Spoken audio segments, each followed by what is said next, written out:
समझ नहीं आता कि हमें कोल्ड है, कफ है, फ्लू है, बुखार है, क्या है, या हमें कोरोना है। हम सोचते हैं कि हल्का सा सर्दी जुकाम हुआ है, हम टेस्ट नहीं करवाते हैं और वो कोरोना निकलता है, वो और लोगों को संक्रमित कर देता है।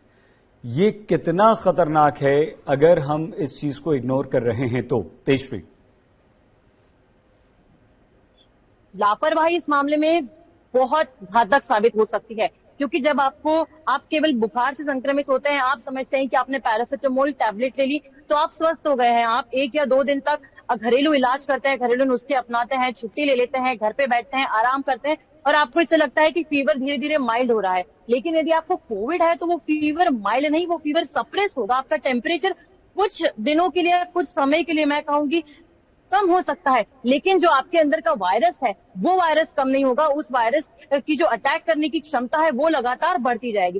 तो डॉक्टर यही सलाह देते हैं कि यदि आपको कोविड के कोई लक्षण है और वो यदि लक्षण आपके नॉर्मल फ्लू से मिलते जुलते हैं तो नॉर्मल फ्लू तो ठीक हो जाता है, लेकिन यदि कोरोना जैसी सिचुएशन है तो आपको जल्द से जल्द इसे टेस्ट करवाना चाहिए, क्योंकि अब तो होम सैंपलिंग भी अवेलेबल है। कई ऐसे सारे किट्स भी हैं जिसमें आप घर पे खुद टेस्टिंग कर सकते हैं। एंटीजन टेस्ट है, आरटीपीसीआर टेस्ट है। आरटीपीसीआर के टेस्ट के लिए भी हमें कोई बहुत लंबा इंतजार नहीं करना पड़ता है। ज्यादा से ज्यादा 15 से 16 घंटों के भीतर इसका जो रिजल्ट है वो आ जाता है, क्योंकि फ्लू जब आपको फ्लू होता है तो फ्लू की चेन नहीं बनती, लेकिन जब आपको कोरोना होता है तो उसकी चेन बनती जाती है। आप घर वालों को संक्रमित करेंगे, फिर आपके घर वाले दफ्तर में जाएंगे तो वे संक्रमित होंगे, दफ्तर से ये जो पूरी चेन है ये इसी तरह से चलती रहेगी। और वहीं दूसरी तरफ आप सोचिए, यदि आप वैक्सीन लगा चुके हैं, मैं उसी बात पर आऊंगी कि यदि आप वैक्सीन लगा चुके हैं, यदि आप सुरक्षा कवच लगा चुके हैं तो जो संक्रमण का दर है वो तो कम होगा ही, और साथ ही साथ जो आपकी इम्यूनिटी है वो भी बढ़ जाएगी।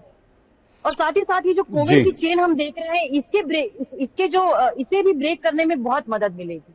जी तेजश्री, कोमॉर्बिडिटी वाले पेशेंट्स वो BA.5 में कितने खतरे में?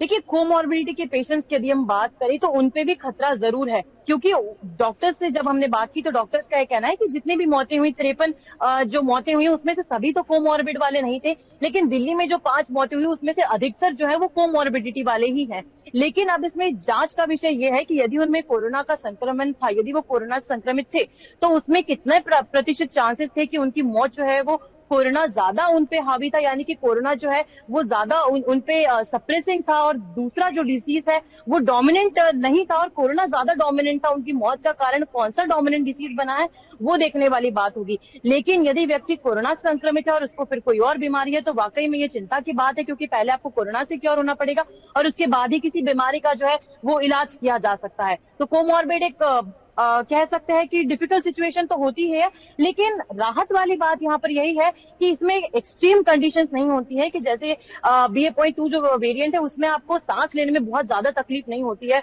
उसमें आपको जो है आप जब आप कोरोना से, जब हमने देखा कि जब पहली और दूसरी लहर थी उसमें लोगों को सांस लेने में बहुत ज्यादा तकलीफ हो रही थी और खासतौर पर लंग्स को अफेक्ट कर रहा था ये जो वेरिएंट था, जो पुराना वेरिएंट था। लेकिन ये जो वेरिएंट है ये लंग्स को इतना अफेक्ट नहीं कर रहा है। हालांकि अभी भी इसकी पूरी तरह से जो स्टडी है वो सामने नहीं आई है, इसलिए कुछ कहा नहीं जा सकता है। रिसर्च अभी इस पर चल रही है, तो जब इस पर रिसर्च की जाएगी तभी पता चलेगा कि ये वेरिएंट जो है आगे किस तरह से और कितना म्यूटेट कर सकता है।